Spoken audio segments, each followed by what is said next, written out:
Olá a todos que nos assistem, sejam muito bem-vindos a mais um programa desse recesso parlamentar, finalzinho do ano de 2022, aqui na TV Câmara Municipal de Nova Friburgo. Recebendo hoje em nossos estúdios, com imenso prazer, o vereador Marcinho Alves. Vereador, seja muito bem-vindo. Denis, eu te agradeço aí mais uma vez poder participar aqui com você. Eu me sinto muito à vontade, né? Por mais que a gente vai estar conversando aqui, apresentando um pouco da nossa prestação de conta, do nosso mandato, mas eu me sinto muito à vontade com você aqui para poder a gente, durante esse curto tempo, a gente poder passar para a população realmente que a população quer saber do mandato do vereador. Obrigado, eu agradeço muito e tenho que declarar aqui publicamente, o senhor já sabe disso, o meu carinho por você. A gente tem uma relação muito boa, independentemente de trabalho, a gente tem uma relação muito boa, muito próxima, e eu admiro muito o vereador Marcinho Alves como pessoa, Marcinho Alves, lá do Alto do Floresta, e também como vereador aqui na Câmara Municipal. Também como profissional, viu? Que isso aí é um profissional de mão cheia aí na área da construção civil, o cara é brabo. Vamos lá, Marcinho. Vamos falar aqui, começar falando dessa prestação de contas aí. Esse seu mandato foi um mandato diferente, né? O senhor oscilou como executivo, oscilou também como legislador, e aí teve lá, teve cá, teve experiências boas e ruins. E vamos fracionar isso por etapas. Vamos falar sobre o seu trabalho ligado à área de atuação da educação no município. Depois a gente vai para outra esfera de atuação, mas vamos falar agora sobre a área da educação. O que o senhor pode nos dizer sobre avanços, implementações, retrocessos na área da educação em geral no município, o senhor enxergando como legislador e também quando teve no Executivo Municipal? Bem, Denis, nessa legislatura, eu participei do governo municipal por 7 meses à frente da Secretaria de Assistência Social e 3, 4 meses à frente da Secretaria-Geral de Governo. Uma das nossas pautas lá, das nossas prioridades, sempre foi saúde, educação e outras secretarias, porque o poder público hoje, ele se inicia tudo na educação. A educação é o pilar de tudo. E eu me aprofundei mais na educação, podendo ali, no primeiro momento, estando dentro do governo municipal, no pacotão que foi encaminhado para a Câmara para poder reajustar o salário do servidor público, né, principalmente na área da educação. E aí, a partir do momento que nós trabalhamos para poder melhorar um pouco o salário do servidor público, e nós falando aqui em educação, eu também me aprofundei mais na questão também da estrutura, as condições de trabalho dos professores e as condições de atendimento das nossas crianças. Então eu fiz muitas reuniões com a secretária Caroline Crem, né, quando eu estava secretário-geral de governo. Foram várias reuniões, podendo ouvir dela, ver os processos licitatórios que estava tramitando, dialogar com os outros secretários, porque quando você vai para a Secretaria-Geral de Governo, a Secretaria de Educação, ela não anda sozinha, ela precisa das outras secretarias. Ela precisa da Secretaria-Geral, ela precisa do controle, ela precisa da Procuradoria, ela precisa da Secretaria de Obras. Hoje os fiscais que fiscalizam as obras nas unidades escolares, os fiscais estão da Secretaria de Obras, então tem que ter esse entrosamento. E foi muito bom para mim ficar esse tempo dentro da Secretaria-Geral de Governo, interagindo com os secretariados. Foram conquistas que nós conseguimos ali, que hoje nós estamos colhendo fruto, que é algumas unidades escolares que estão passando por reformas, tem outras que estão paralisadas. A gente tem feito algumas discussão aqui na tribuna meio pesada, cobrando porque a educação não pode esperar um ano eletivo para o outro, uma sala adaptada, um espaço adaptado, onde tem muitas unidades escolares que estão adaptadas, traz um certo transtorno, um rendimento para as crianças, né? Então, nesse primeiro momento que eu passei pela Secretaria-Geral de Governo, para mim foi uma experiência, mas foi um trabalho em conjunto, um trabalho onde que eu busquei o entrosamento com todos os secretariados, porque um secretário sozinho, ele não trabalha sozinho, ele precisa de outra secretaria. Então, foram feitas algumas desapropriações, né, no ano passado, né, o Graças mesmo em Olaria, e essas unidades que estão interditadas hoje, a gente tem uma cobrança dessas escolas, porque para você fazer uma desapropriação de uma escola e você praticamente levar 5 ou 6 unidades para dentro daquele espaço, você tem aquelas unidades que estão em manutenção. Né? Sim. E aí a gente fez visitas, tem muitas unidades que estão, né, em reformas, eu tenho cobrado, eu vou falar, a gente fez reuniões na época, mas eu cobro muito, porque um ano passa muito rápido, 2 anos passa muito rápido. E aí muda muito, como eu falei com você, a vida das pessoas. Eu vou falar aqui da Escola Hélio Gonçalves Corrêa no Jardilândia. A Escola Hélio Gonçalves Corrêa no Jardilândia foi até alvo de denúncias nossas no passado. Hoje as crianças do Hélio Gonçalves Corrêa estão estudando em Conselheiro Paulino, no local alugado, mas a obra está sendo realizada lá no Jardilândia. Teve paralisada, teve que fazer um aditivo, fui lá fazer uma fiscalização já depois fora do governo. Identifiquei. Por que das críticas? Você se afasta do governo, você tem aquele olhar de ficar vigiando e monitorando todas essas obras. Quando você volta para o legislativo, você identifica que uma escola está paralisada e você vê que houve uma falha no projeto, não quiseram recuperar a madeira e colocar telhas galvanizadas, aí depois resolveu botar todo metalão, botar o telhado todo de metalão, e essa parte de obra, você sabe muito bem, a gente domina. Na questão do contrapiso, eu identifiquei lá que eles iam fazer a colocação do piso sobre piso, e a gente identificou que tinha que fazer um sarrafiado, né, um contrapiso para poder nivelar, para poder fazer a colocação. Era colocar, estufar tudo, novamente. Dinheiro jogado fora. E aí teve que ficar paralisada cerca de um mês a escola Hélio Gonçalves Corrêa para fazer esse aditivo. Acho que foi um aditivo de 50 e poucos mil, 60 e poucos mil. Então a obra já perdeu o prazo, você vê, era para ter entregue essa obra, não conseguiu entregar. Aí nós temos outras unidades escolares, nós temos aí a Estação Rio Grande e Rio Grandina também iniciou, paralisou. Por isso que eu falo, da época passada, quando eu estava secretário-geral de governo, eu dava uma atenção total à Caroline. Eu dava, ela vai assistir essa matéria, atenção total. Eu falava com o prefeito, prefeito, vamos dar prioridade para a educação, prefeito. Vamos colocar todas as secretarias, vamos tramitar esses processos. Os processos licitatórios têm que ser prioridade, porque se fala tudo em saúde, saúde é prioridade, mas educação também é prioridade. Claro. Como eu falei, que várias secretarias são prioridade. Então foi para mim muito bom a passagem pelo governo, eu poder conversar com secretariados, dialogar com os secretariados, entender um pouco do seu orçamento, entender se os processos licitatórios todos foram abertos dentro dos prazos, se estão tramitando tudo dentro daquele prazo, para que a população que está lá fora, que espera aquela melhoria, não fique muito mais tempo aguardando por uma reforma de uma unidade escolar. A escola, vamos falar agora da nossa comunidade, a escola do Alto do Floresta. A escola Professor Ernesto Celular está num lote, né? Foram feitos 4 lotes, né, para se reformar 47 unidades escolares, tá? Mais de 16 milhões para poder fazer a reforma dessas unidades. A nossa escola do Alto do Floresta também deve iniciar esse ano. A gente tem conversado muito com a Secretaria de Educação. Liguei semana passada para o Veiga. A escola de Inar, no Santo André, já iniciou, né? Ela estava paralisada também já há quase 2 anos. Acredito que no ano que vem a escola já esteja em funcionamento para poder voltar com as crianças para o bairro. E hoje as crianças do Santo André estão estudando no colégio Rio Barbosa em Conselheiro, está no local adaptado. Eles estão ali praticamente meio que embaixo, no local adaptado, perto da quadra, no local um pouquinho insalubre, a gente sabe disso, que a situação não é muito delicada. Não, e dificulta muito a logística, né? E a comunidade de Santo André tem cobrado.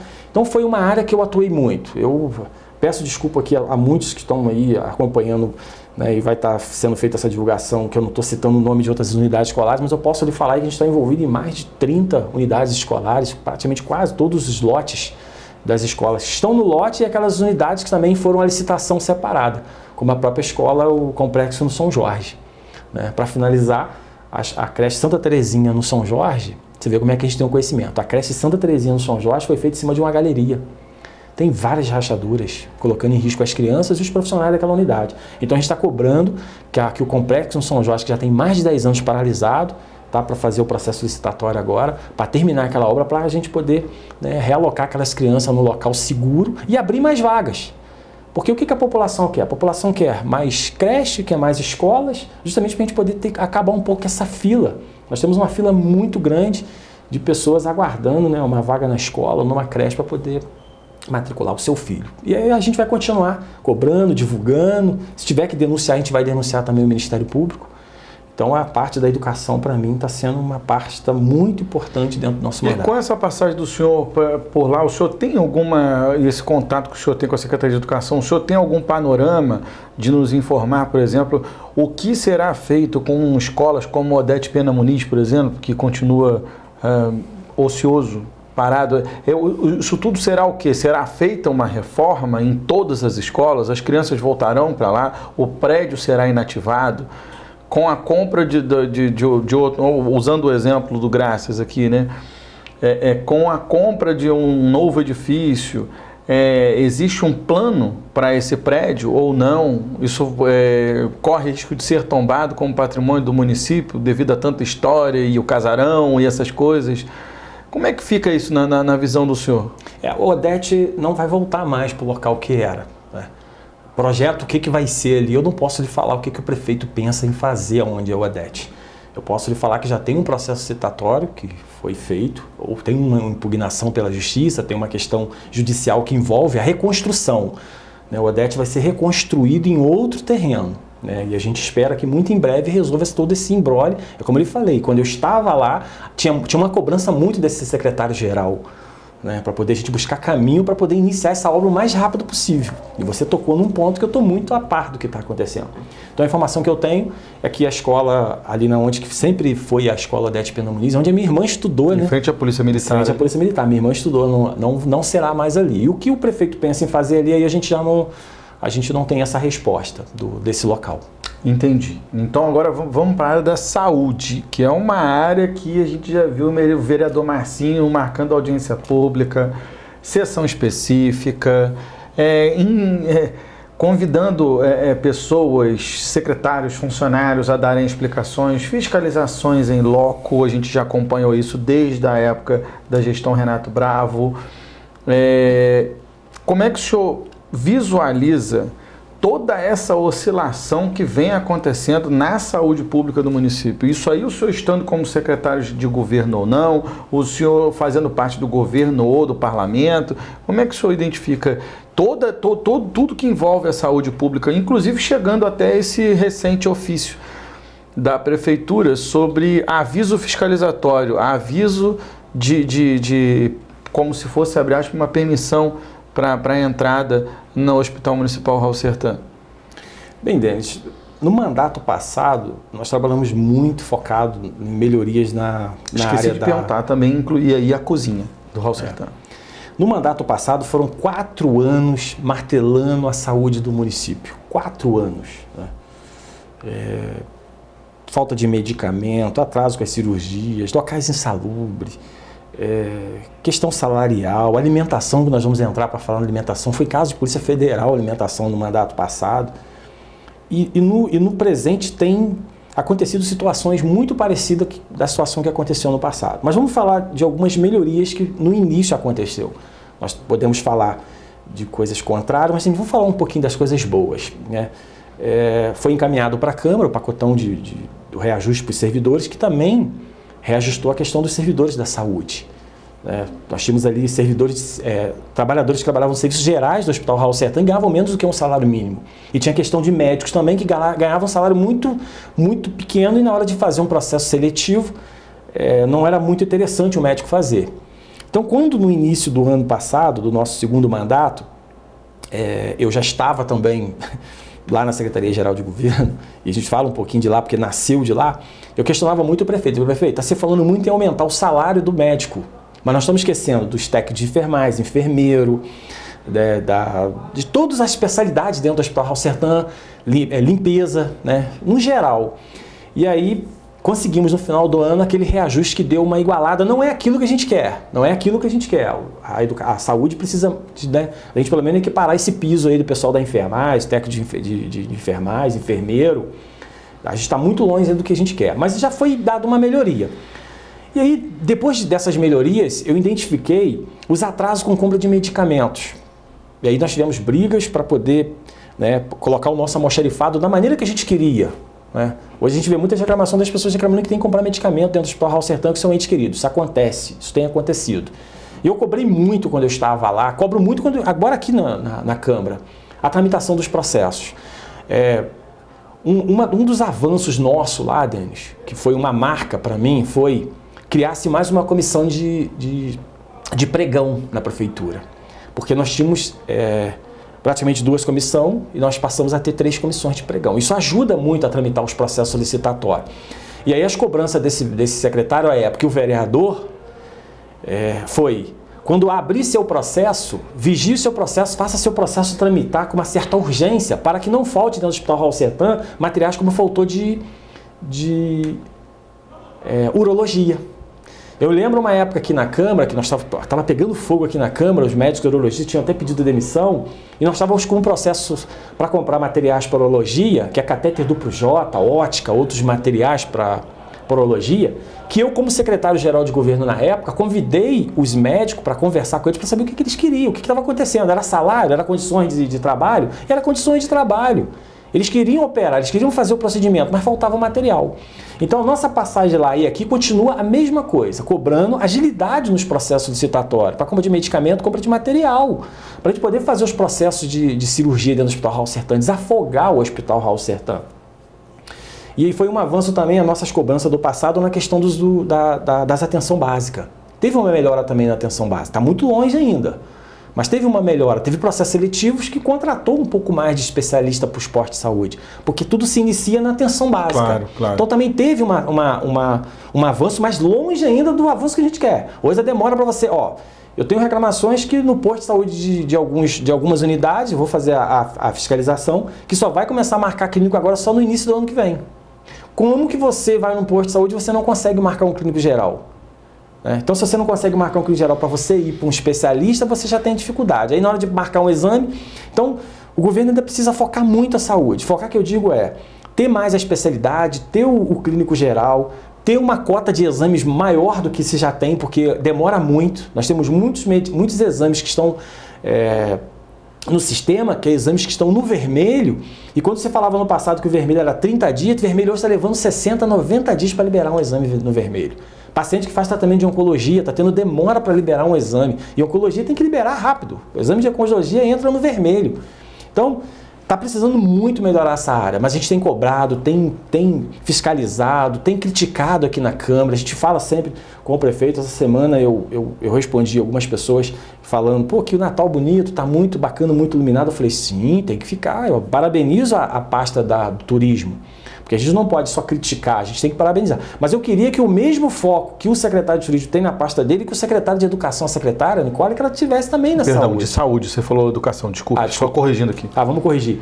Eu queria que o mesmo carinho que tem lá na Secretaria de Turismo, com o secretário de Turismo, com esse evento que está sendo os eventos, essa questão de festa, final de ano que tem que ter, tem que iluminar a cidade sim, porque nós temos as secretarias. Eu queria que isso também acontecesse na Secretaria de Saúde, para corrigir, né?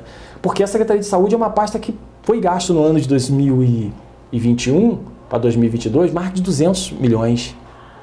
E esses 200 milhões foi gasto como? Tem que se gastar e ter mais resultado. Então, a cobrança está sendo muito dura. Para fechar aqui, vamos falar da alimentação. Nós temos a cozinha da maternidade que está pronta, falta equipar, e nós temos um contrato que presta serviço de alimentação transportada.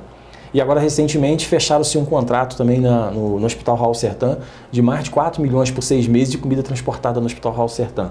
Não planejaram.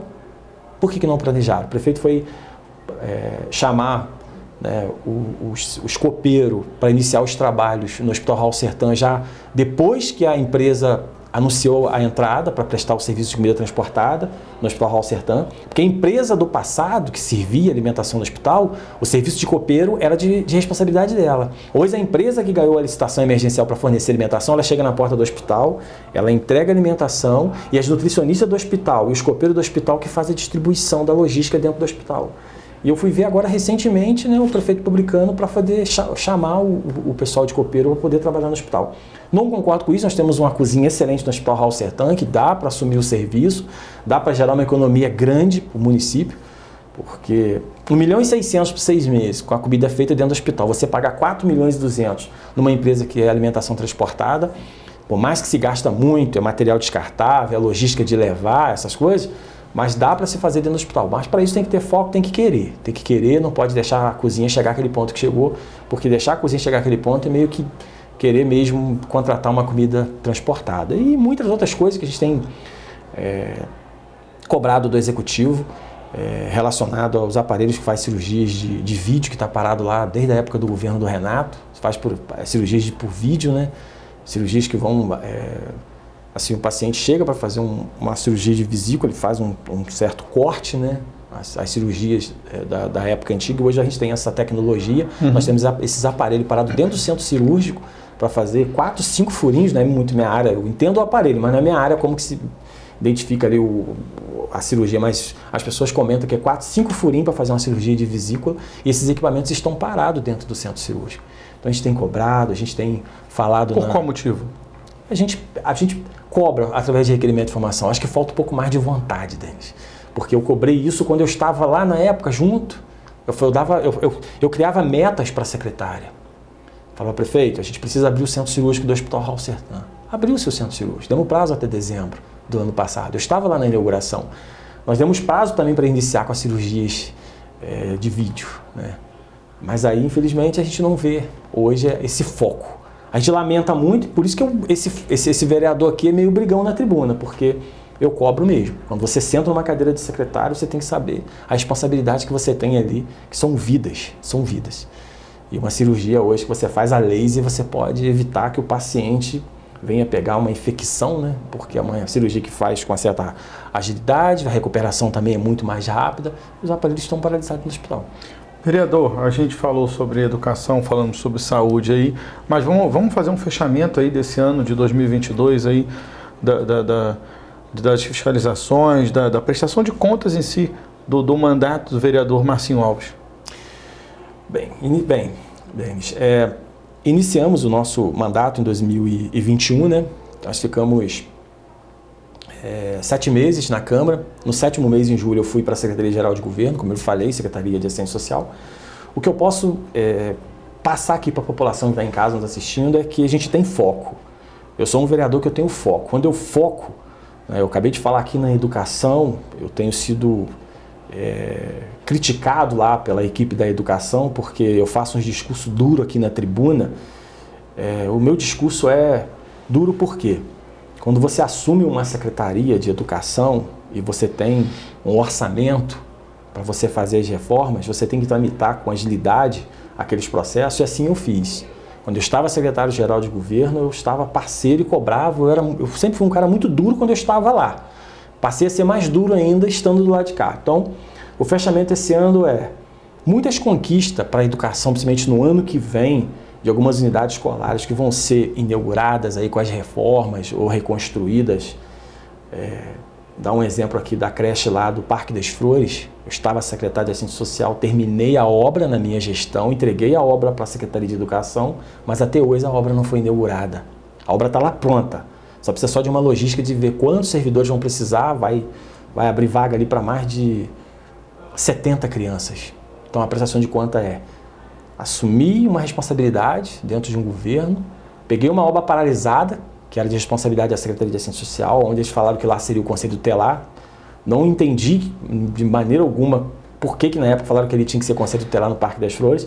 Terminamos a obra foi entregue para a Secretaria de Educação. Então aquela dedicação daquele secretário na época, que deixou um legado já de uma obra que foi concluída por ele, e que eu acredito que no ano que vem eles tenham feito aí todo um levantamento para poder colocar essa obra, né, dentro da Secretaria de Educação, como mais uma creche no município, foi um foco do nosso mandato. Então, na educação a gente deixa uma marca, né, de cobranças, né. Na saúde, nós deixamos uma marca também, que foi uma cobrança nossa junto ao prefeito, dos reajustes dos servidores no geral, porque você falava muito em reajustar o salário de médico, e quando eu cheguei lá, eu cheguei numa situação estava pegando fogo, o governo pegando fogo, fui para lá praticamente, né, vai para o governo que você tem que ajudar o governo. Cheguei lá e gosto de desafio. Para mim foi uma vitória hoje você encontrar os servidores, porque por mais que esses servidores não tenham a estrutura de trabalho como eles querem, houve sim um reajuste para esses servidores. Então, para a gente deixa uma marca, porque a gente fez parte disso. Foi uma cobrança nossa ali, cobrando, lutando com o prefeito, mas que estava no coração do prefeito. Não vou dizer que não estava no coração dele, não. Mas só que se você não estiver ali junto com ele falando, prefeito, vamos fazer um levantamento. Prefeito, vamos fazer um levantamento. Ele sabe disso. Prefeito, vamos fazer um levantamento. Eu chamava o Thiago do RH, chamava a antiga secretária de Finanças para perguntar a ela se a gente tinha condições de passar aquele reajuste para o servidor. Então a nossa marca é valorizar o servidor primeiro, no geral. São mais de 7 mil servidores com os processos seletivos que teve. Valorizar ele com a questão de trabalho e valorizar ele com a questão de condições de trabalho para ele. E aí você dando um reajuste para o servidor, condições de trabalho, ele vai estar atendendo bem a população que vai estar sendo beneficiada. Isso é um conjunto. Então essas marcas no nosso mandato foram umas marcas que está deixando resultado. A questão do asfaltamento também teve muita cobrança, né, desse parlamentar, na aplicação da massa asfáltica, teve muita cobrança junto ao secretário de obras, relacionado ao asfaltamento no Alto de Olaria e em Varginha. Por que eu falo Alto de Olaria e Varginha? esses processos licitatórios foi da época do governo do Renato Bravo. Eram obras que foram licitadas no governo do Renato, só que foram obras que não saíram do papel. E quando o Johnny assumiu a prefeitura, e eu estava vereador antes de assumir a Secretaria-Geral, eu fiz uma das primeiras reuniões com o secretário de obras, falando, vamos correr com esses processos licitatórios, são um convênio com a Caixa Econômica, e vamos levar esse asfalto para o Alto de Alari para Varginha. E hoje é uma realidade. Recentemente aí a população acompanhou o nosso mandato aí fiscalizando o Alto de Alari e Varginha, as ruas que a empresa tinha ganhado a licitação para fazer a aplicação dessa massa asfáltica quente lá. Ainda faltam algumas ruas no Alto de Alari, a gente cobrou, ficou paralisado muito tempo. Varginha foi concluída, as ruas de Varginha. Então, para mim, foi um avanço, porque eu posso falar com muita propriedade, porque eu estava ali cobrando do secretário, porque eu sei como que é difícil sair do papel. Eu acabei de falar aqui que o governo do Renato tinha uma coisa boa para fazer no governo dele, que era a aplicação dessa massa asfáltica no Alto de Alari em Varginha, e ele não conseguiu realizar no governo dele. A política tem essa coisa de ingrato, porque muitas das vezes, igual o senhor citou agora, a unidade do Parque das Flores, que só falta ser entregue e colocar o pessoal para trabalhar, para inaugurar, mas na verdade começou com o senhor lá atrás na assistência social. A política não acompanha isso, então isso é ingrato do lado da política, mas faz parte. Eu tenho conversado muito com a minha assessoria, Denis, eu tenho um limite, eu devo estar fazendo alguns encaminhamentos ao Ministério Público, tá? Porque, como você falou, eu peguei uma obra parada, entreguei a obra para beneficiar a comunidade lá do Parque das Flores, com mais de 60 crianças ali que estão estudando em outra unidade, já passar a estudar dentro de casa, é creche, estou falando em creche, é o que as mães sonham aí, a vaga de creche, nós temos uma procura muito grande. Eu terminei a obra, entreguei na mão, a chave na mão da secretária de Educação e até hoje a secretária não colocou em funcionamento a unidade. Então eu tenho cobrado, tenho ligado, tenho feito ofícios, mas eu também vou ter que fazer alguns encaminhamentos ao Ministério Público. E na questão do asfalto, que eu acabei de falar. Se você não acompanhar, não sai do papel. Eu sei como que é a máquina pública. É uma demanda muito grande. Nós estamos falando em mais de 120 unidades escolares. A secretária está com muita coisa, a secretária de Educação. Ela tem muitas unidades, pegou uma situação difícil. A gente fala, mas também a gente alivia um pouco, né? Você vê que a gente veio de uma pandemia, as unidades tudo parada, as escolas já estavam tudo numa situação muito ruim, muita infiltração, aí fica parado, você sabe que a obra parada fica muito ruim. A Justiça determinou que voltasse às aulas, tinha de unidade, não tinha condições nenhuma de voltar, acabou voltando. Mas é o que você acabou de falar, eu deixo um legado, falando um pouquinho da assistência social. Assistente social, a gente equipamos lá a CAIVES, né? A CAIVES, para quem não conhece o serviço, é um serviço que o município oferta ali, né, um local para poder as crianças vítimas de violência, né, poderem ficar até que um familiar possa adotar, possa passar por aquela tramitação.